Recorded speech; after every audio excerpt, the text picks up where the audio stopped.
Hello दोस्तों, आप सभी का स्वागत है इसके टेक्निकल क्लासेस में। तो चलिए दोस्तों, आज यानी कि पार्ट 4 होगा। इससे पहले यानी कि बाकी पार्ट नहीं देखें तो आप लोग जाके यानी कि देख लीजिए, क्योंकि यानी कि बेहद महत्वपूर्ण होने वाला है एग्जाम से पहले TG2 के लिए। क्योंकि दोस्तों यानी कि वर्तमान में जो एग्जाम चल रहा है DRDO का, इससे यानी कि क्वेश्चन जो है निमी से बहुत ज़्यादा आ रहा है, यानी कि 95% क्वेश्चन निमी का सेट से ही आ रहा है। तो आप लोग समझ सकते हैं कितना महत्वपूर्ण है। और यही एग्जाम नहीं, बाद बाकी जितना एग्जाम है यानी कि टेक्निकल का निमी से क्वेश्चन आता ही है। तो इस यानी कि जितना यानी कि लगभग 700-800 के आसपास क्वेश्चन से मैं सारा कराऊंगा। तो इसके लिए चैनल को जरूर सब्सक्राइब कीजिए।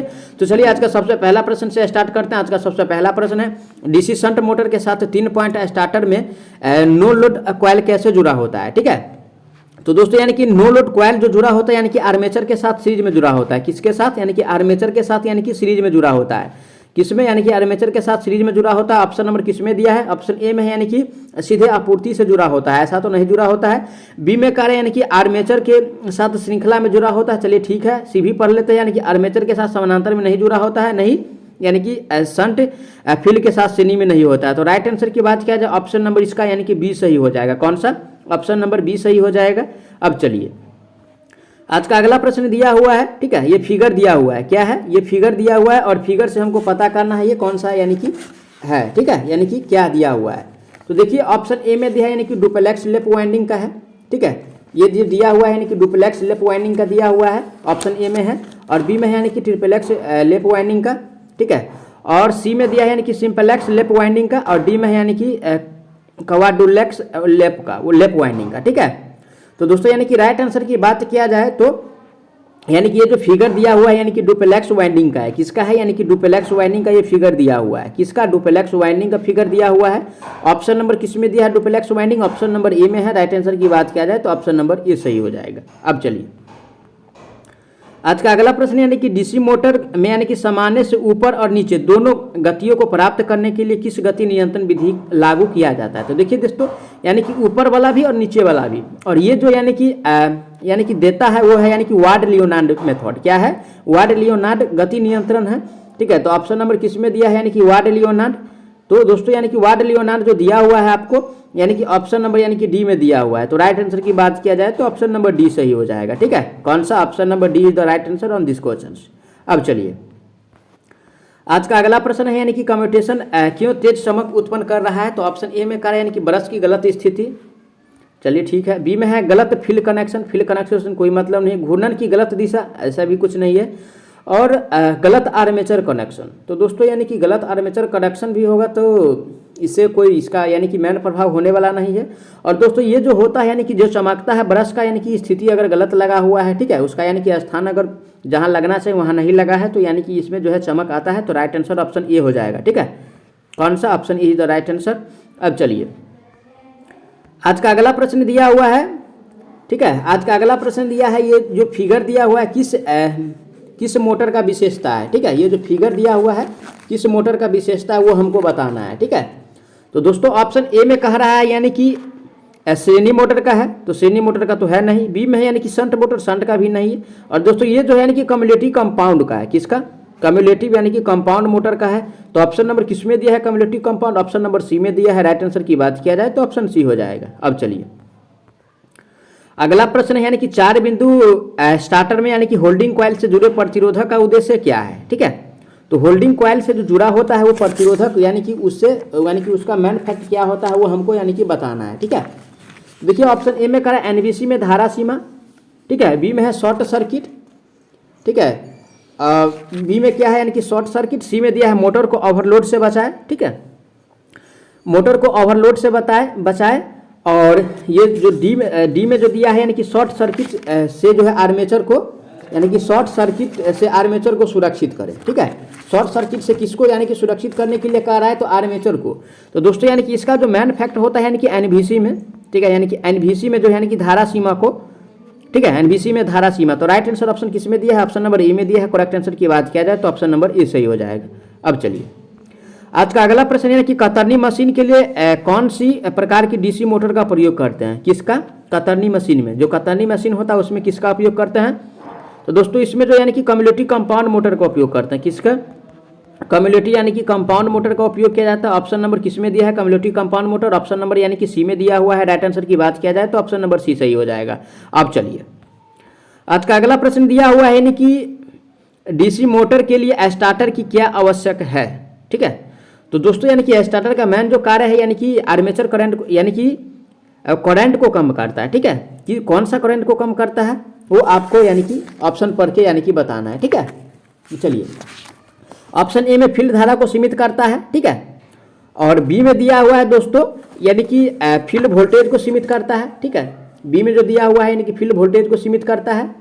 और सी में जो दिया हुआ है दोस्तों यानी कि मोटर की गति को नियंत्रित करता है। ठीक है, और डी में दिया है यानी कि आर्मेचर करंट को कंट्रोल करता है या नियंत्रित करता है। ठीक है, तो दोस्तों यानी कि राइट आंसर जो होगा यानी कि आर्मेचर करंट को ही क्या करता है यानी कि कंट्रोल करता है। तो right answer option number D हो जाएगा। ठीक है, अब चलिए अगला प्रश्न क्या है। अगला प्रश्न आर्मेचर वाइंडिंग का परीक्षण करने के लिए किस प्रकार के उपकरण का प्रयोग किया जाता है। तो दोस्तों यानी कि आर्मेचर का किसका पूछ रहा है, आर्मेचर का पूछ रहा है। ठीक है, और आर्मेचर वाइंडिंग का जो परीक्षण करते हैं उसमें यानी कि मेगर का उपयोग करते हैं। किसका, मेगर का उपयोग करते हैं। ऑप्शन नंबर किस में दिया है, मेगर। ऑप्शन नंबर यानी कि ए में दिया है। राइट आंसर की बात किया जाए तो ऑप्शन नंबर ए सही हो जाएगा। ठीक है, अब चलिए अगला प्रश्न है आज का अगला प्रश्न दिया हुआ है यानी कि 3 पॉइंट स्टार्टर में यानी कि होल्डिंग कॉइल को शंट फील्ड के साथ यानी कि श्रृंखला में क्यों जोड़ा जाता है। ठीक है, तो दोस्तों यानी कि शंट फील्ड के साथ जो श्रृंखला में जोड़ा जाता है वो हम क्यों जोड़ते हैं वो हमको यानी कि बताना है। ठीक है, तो ऑप्शन ए में कह रहा है यानी कि लोड करंट को सीमित करने के लिए, नहीं भाई। बी में है यानी कि कम वोल्टेज प्राप्त करने के लिए, ऐसा भी नहीं। ठीक है, कम वोल्टेज पर मोटर को चलाने के लिए, इससे भी नहीं। और सी में है यानी कि प्लंजर को ठीक से पकड़ने के लिए, नहीं भाई।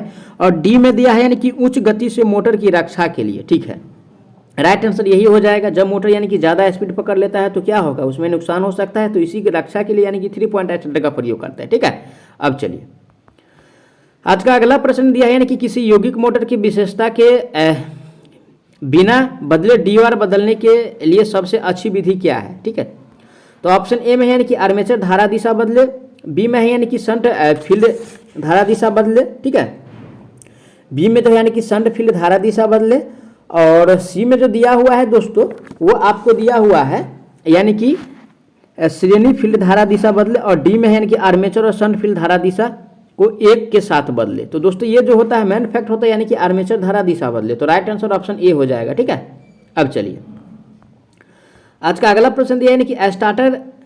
ठीक है, यानी कि 3 बिंदु स्टार्टर में यानी कि क्षेत्र के साथ श्रृंखला में जुड़े एनवीसी का उद्देश्य क्या है। ठीक है, एनवीसी का जो उद्देश्य होता है वो हमको यानी कि बताना है। ठीक है, तो दोस्तों यानी कि एनवीसी का जो उद्देश्य है क्या होता है वो हमको यानी कि बताना है। तो ऑप्शन ए में है यानी कि बलाघुन को सुधारने के लिए, तो नहीं है, बलाघुन की कैसे सुधार सकता है। बी में है यानी कि फील्ड करंट को कम करना, ये भी नहीं कम करेगा। सी में बैक ईएमएफ को कम करना, ये भी नहीं कम करता है। और डी में है यानी कि गति में वृद्धि को रोकने के लिए। ठीक है, जब ज़्यादा स्पीड पकड़ लेता है तो उसी को यानी कि कंट्रोल करता है। स्टार्टर का यही कार्य है। तो राइट आंसर की बात किया जाए ऑप्शन नंबर डी सही हो जाएगा। ठीक है, अब चलिए आज का अगला प्रश्न यानी कि भारी भार के यानी कि अचानक भारित करने के लिए किस प्रकार की डीसी मोटर का उपयोग किया जाता है। किसका कार्य यानी कि भारी भार को अचानक यानी कि भारित करने के लिए। ठीक है, और दोस्तों यानी कि भारी भार को जो अचानक यानी कि भारित किया जाता है वो किस प्रकार का मोटर होता है। तो दोस्तों वो मोटर जो होता है यानी कि कम्युलेटिव कंपाउंड होता है। क्या होता है, कम्युलेटिव कंपाउंड मोटर होता है। ठीक है, कम्युलेटिव यानी कि कंपाउंड मोटर होता है। ऑप्शन किस में दिया है यानी कि cumulative compound motor. Option number आपको जो दिया हुआ है यानी कि डी में दिया हुआ है। राइट आंसर की बात किया जाए तो ऑप्शन नंबर डी सही हो जाएगा। ठीक है, अब चलिए आज का अगला प्रश्न यानी कि कौन सी गति नियंत्रण प्रणाली शून्य से सामान्य से अधिक तक गति को एक समान यानी कि बदलाव प्रदान करता है। ठीक है, तो दोस्तों यानी कि एक समान जो यानी कि बदलाव प्राप्त करता है वो हमको यानी कि बताना है। तो एक समान जो यानी कि बदलाव यानी कि प्राप्त करता है, ऑप्शन ए कह रहा है यानी कि क्षेत्र नियंत्रण। तो क्षेत्र नियंत्रण तो होता नहीं है। बी में कह रहा है यानी कि आर्मेचर नियंत्रण, ये भी नहीं। ठीक है, और सी में फील्ड डाइवर्टर, ये भी नहीं होता है। दोस्तों वो जो होता है यानी कि वार्ड लियोनार्ड होता है। ठीक है, सामान्य गति से ऊपर भी और नीचे भी ये कार्य करता है। तो राइट आंसर की बात किया जाए ऑप्शन नंबर डी सही हो जाएगा। ठीक है, अब चलिए आज का अगला प्रश्न पे चलते हैं। अगला प्रश्न यानी कि वाइंडिंग में टेप का उद्देश्य क्या है। ठीक है, तो वाइंडिंग में दोस्तों यानी कि टेप का जो उद्देश्य होता है वो होता है यानी कि कंडक्टर लपेटे। क्या होता है, कंडक्टर यानी कि लपेटे।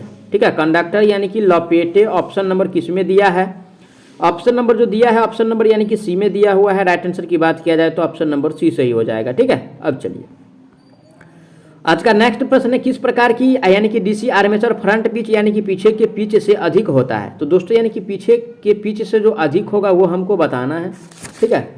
और दोस्तों यानी कि पीछे के पिच से जो यानी आगे के पिच से जो यानी कि पीछे का जो पिच जो बड़ा होता है उसका यानी कि नाम क्या है वो हमको बताना है। तो दोस्तों वो जो होता है आपको यानी कि रिट्रोग्रेसिव होता है। क्या होता है? रिट्रोग्रेसिव होता है, ठीक है। ऑप्शन नंबर किस में दिया है यानी कि रिट्रोग्रेसिव वाइंडिंग, ऑप्शन नंबर यानी कि डी में दिया है। राइट आंसर की बात किया जाए तो ऑप्शन नंबर डी सही हो जाएगा, ठीक है। अब चलिए आज का अगला प्रश्न पे चलते हैं। अगला प्रश्न देखिए, फिगर दिया हुआ है और हमको बताना है ये क्या है, ठीक है। तो चलिए रिवाइंडिंग प्रक्रिया में यह क्रिया क्या है। तो दोस्तों ऑप्शन ए में कार्य यानी कि खांचा का सफाई, तो खांचा का सफाई तो नहीं है, ठीक है। बी में है वाइंडिंग निकालना, ठीक है। और सी में दिया है यानी कि वेवेज को हटाना। तो दोस्तों इसका यानी कि यही कार्य है, यानी कि जो दिया हुआ है फिगर यही दर्शाता है, वेवेज को हटाता है। तो राइट आंसर ऑप्शन सी हो जाएगा, ठीक है। अब चलिए आज का अगला प्रश्न दिया हुआ है यानी कि किस प्रकार की आर्मेचर वाइंडिंग का चित्रण है, ठीक है। ये चित्र दिया हुआ है और हमको बताना है ये किस प्रकार का है। तो दोस्तों ये जो दिया हुआ है आपको यानी कि प्रोग्रेसिव लेप वाइंडिंग का है। किसका है? प्रोग्रेसिव का है, ठीक है। प्रोग्रेसिव यानी लेप वाइंडिंग का फिगर दिया हुआ है। किसका दिया हुआ है? प्रोग्रेसिव यानी कि लेप वाइंडिंग का फिगर दिया हुआ है। ऑप्शन नंबर किस में दिया है? प्रोग्रेसिव लेप वाइंडिंग। ऑप्शन नंबर यानी कि जो दिया हुआ है ऑप्शन नंबर सी में दिया हुआ है। राइट आंसर की बात किया जाए ऑप्शन सी हो जाएगा। अब चलिए आज का अगला प्रश्न है, वार्निश से पहले नए रिवाइंडिंग आर्मेचर को गर्म क्यों किया जाना चाहिए। तो ऑप्शन ए में है यानी कि इनमें नमी को बाहर निकालना। चलिए ठीक है। बी में है यानी कि वार्निश को त्वरित सुखाने में मदद, ऐसा नहीं है, ठीक है। सी में है अंदर वार्निश घुसाना आसान बनाना, ऐसा नहीं है, ठीक है। और डी में है वार्निश के समान प्रसार को बनाए रखे, ऐसा भी नहीं है। तो राइट आंसर की बात किया जाए ये जो होता है दोस्तों यानी कि इसमें नमी को यानी कि बाहर निकाले। तो राइट आंसर ऑप्शन ए सही हो जाएगा, ठीक है। कौन सा? ऑप्शन नंबर ए सही हो जाएगा। अब चलिए आज का अगला प्रश्न है, डीसी कंपाउंड मोटर के घूर्णन की दिशा कैसे बदली जाती है। तो दोस्तों यानी कि डीसी कंपाउंड मोटर को जो घूर्णन का दिशा बदलेंगे, ऑप्शन ए में कह रहा है यानी कि आर्मेचर धारा की दिशा बदलकर, बी में आपूर्ति टर्मिनल को आपस में बदलकर, सी में क्षेत्र या आर्मेचर दोनों की दिशा बदलकर, और डी में यानी कि क्षेत्र की धारा की दिशा बदल करके, ठीक है। तो दोस्तों यानी कि ये जो बदला जाएगा कैसे बदलेंगे, ठीक है। तो इससे पहले हम बता दें कि प्लीज़ अगर आप लोग हमारे चैनल पे नए हैं तो चैनल को जरूर सब्सक्राइब कीजिएगा और वीडियो को जरूर शेयर कीजिए दोस्तों। यानी कि आप लोगों के लिए मैं यानी कि बेहतर से बेहतर यानी कि कंटेंट दूंगा। साथ ही साथ यानी कि न्यू क्लास भी यानी कि आप लोगों का जो थ्योरी का है, ठीक है, वो भी आप लोगों को बीच यानी कि देखने को मिलेगा। तो इसके लिए हम कह रहे हैं दोस्तों आप लोग चैनल को जरूर सब्सक्राइब कीजिएगा और वीडियो को शेयर करना नहीं भूलिएगा, ठीक है दोस्तों। यानी कि क्योंकि अगर आप लोग यानी कि हमको सपोर्ट करते हैं तो मैं वादा दिलाता हूं आप लोगों को यानी कि आप लोगों को भी यानी कि सपोर्ट हम करेंगे, ठीक है। और वो सपोर्ट करेंगे दोस्तों हम जॉब दिला के ही रहेंगे, ठीक है। तो दोस्तों यानी कि राइट आंसर जो होगा ये आर्मेचर धारा दिशा को बदल करके, ठीक है, आर्मेचर धारा की दिशा को बदल करके इसको यानी कि चेंज किया जा सकता है। तो राइट आंसर ऑप्शन ए सही हो जाएगा, ठीक है। अब चलिए आज का अगला प्रश्न पे चलते हैं। आज का अगला प्रश्न क्या है उस पर बात करते हैं। अगला प्रश्न दिया है, यदि यानी कि डीसी शंट मोटर की फील्ड वाइंडिंग ओपन सर्किट में हो तो यानी कि गति क्या है, ठीक है। अगर फील्ड वाइंडिंग ओपन सर्किट में हो जाएगा तो गति क्या होगा वो हमको यानी कि बताना है, ठीक है। देखिए दोस्तों अगर फील्ड वाइंडिंग यानी कि ओपन सर्किट में है, ठीक है, ओपन सर्किट में है तो उसका जो गति होगा वो यानी कि लगता है यानी कि लगभग जो है ऑप्शन के हिसाब से अगर देखा जाए तो यानी कि बहुत तेज गति चल जाएगा, ठीक है, यानी कि बहुत तेज हो जाएगा जब यानी कि ये ओपन हो जाएगा, ठीक है। इसका स्पीड जो होगा क्या होगा यानी कि स्पीड जो है काफ़ी ज़्यादा यानी कि बढ़ जाएगा। तो ऑप्शन किस में दिया है यानी कि बहुत तेज गति, तो ऑप्शन नंबर डी में है। तो राइट आंसर ऑप्शन डी हो जाएगा। अब चलिए अगला प्रश्न दिया हुआ है, ठीक है, ये फिगर है, कौन सी वाइंडिंग दोष इस परीक्षण द्वारा ज्ञात किया जाता है। तो दोस्तों ये जो यानी कि फिगर दिया हुआ है, फिगर देख करके हमको बताना है ये जो यानी कि वाइंडिंग दोष है कौन सा वाइंडिंग दोष इससे निर्धारित होता है। तो राइट आंसर की बात किया जाए तो ओपन कॉइल फॉल्ट है। क्या है? ओपन कॉइल फॉल्ट है। ऑप्शन नंबर किस में दिया है open coil fault? Option number A में दिया है। राइट आंसर की बात किया जाए तो ऑप्शन ए सही हो जाएगा, ठीक है। अब चलिए अगला प्रश्न दिया है यानी कि 3 कला स्क्वायरल गेज प्रेरण मोटर की स्लिप की गणना करने का सूत्र क्या है, ठीक है। किसका पूछ रहा है? यानी कि स्लिप का पूछ रहा है। तो दोस्तों यानी कि स्लिप का जो होता है NS माइनस यानी कि NR होता है, ठीक है। ऑप्शन नंबर किस में दिया हुआ है? ऑप्शन नंबर ए में दिया है। राइट आंसर की बात किया जाए तो ऑप्शन नंबर ए सही हो जाएगा, ठीक है। अब चलिए आज का नेक्स्ट प्रश्न दिया है, ये क्या है यानी कि नियंत्रण सर्किट का प्रकार क्या है। दोस्तों ये जो यानी कि सर्किट दिया हुआ है ये देख करके हमको बताना है। तो दोस्तों ये जो सर्किट दिया हुआ है, ठीक है। ये सर्किट जो दिया हुआ है ये यानी कि इचिंग का है, क्या है, यानी कि इचिंग ऑपरेशन का दिया हुआ है, इचिंग कंट्रोल का दिया हुआ है। राइट आंसर की बात किया जाए ऑप्शन नंबर ए बेस्ट हो जाएगा, ठीक है। अब चलिए अगला क्वेश्चन पे बात कर लेते हैं। अगला क्वेश्चन जो दिया हुआ है कह रहा है यानी कि एसी मोटर में स्टेटर में कुल विद्युत डिग्री की गणना करने का सूत्र क्या है। तो दोस्तों ये जो होता है यानी कि कुल विद्युत डिग्री, ठीक है, यानी कि कुल विद्युत डिग्री बराबर जो होता है यानी कि 180 गुने पोल की संख्या होता है। ऑप्शन पढ़ लेते हैं। ऑप्शन ए में दिया है, ऑप्शन ए में कह रहा है यानी कि विद्युत डिग्री तो बट्टा वाला तो होगा नहीं, ठीक है। और बी कह रहा है कुल विद्युत डिग्री 180 गुने स्लॉट की संख्या, स्लॉट की संख्या नहीं होता है, पोल की संख्या होता है, ठीक है। सी है यानी कि 180 बटा नंबर ऑफ पोल्स, ये भी नहीं होता है। राइट आंसर की बात किया जाए ऑप्शन नंबर डी में दिया हुआ है 180 गुना ध्रुव की संख्या, तो राइट आंसर ऑप्शन डी हो जाएगा, ठीक है। नेक्स्ट प्रश्न दिया है, ये फिगर दिया हुआ है, ठीक है, और ये फिगर देख करके बताना है ये कौन सा यानी कि स्टार्टर का दिया हुआ है, ठीक है। तो देखिए दोस्तों ये जो यानी कि ये फिगर जो दिया हुआ है, ठीक है, ये जो फिगर है यानी कि देखने से महसूस हो रहा है ये जो दिया है यानी कि ऑटो ट्रांसफार्मर स्टार्टर का है। किसका? ऑटो, ठीक है, यानी कि ट्रांसफार्मर स्टार्टर का दिया हुआ है। तो ऑप्शन नंबर किस में दिया है? Auto transformer starter. Option number यानी कि बी में दिया है, राइट आंसर बी हो जाएगा। मैं आशा करता हूँ आप लोग अच्छा से समझे होंगे सारा प्रश्न। कोई भी प्रश्न में आपको डाउट है तो कमेंट जरूर करें, उसका जवाब बहुत जल्द मिलने वाला है। और साथ ही साथ नए हैं तो चैनल को जरूर सब्सक्राइब कीजिएगा।